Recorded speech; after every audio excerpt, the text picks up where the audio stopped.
It's a bit of a cool breeze, but it's probably about 10 to 15 degrees today in Liverpool. Gonna be a lovely day by the looks of things. Yeah, so this photography subject today, I'm going to keep on the photography subject today and then get back onto lifting in about a week's time. So it's very difficult. People always talk about the mojo going in photography, etc. The biggest problem for myself is having a stroke. And after I had my stroke, sorry about that, 2 bikes just came right behind me and nearly went into Jake. So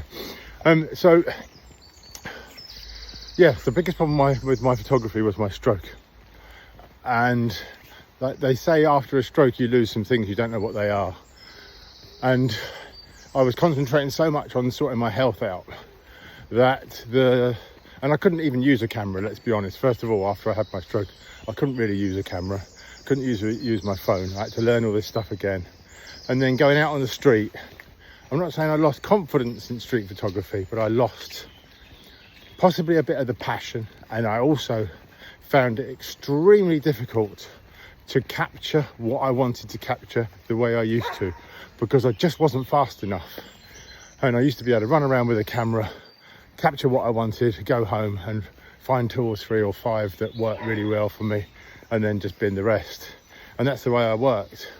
And after my stroke, I would go out and come home with nothing, go out and come home with nothing, go out and come home with nothing. So basically, the process ground me down. It wasn't the fact I wasn't in an area where I wasn't going to get anything, because I was just because as soon as I get to a place before the stroke where I would get to a point where I think there was nothing here, I'd just go to somewhere where I know I'd get something and I'd go and get a shot.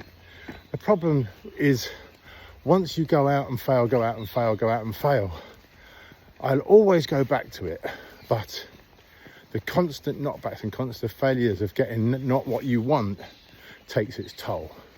And it did take its toll, so I decided to just stop doing it. I made a few YouTube videos about how I work with Barry and Warren and that.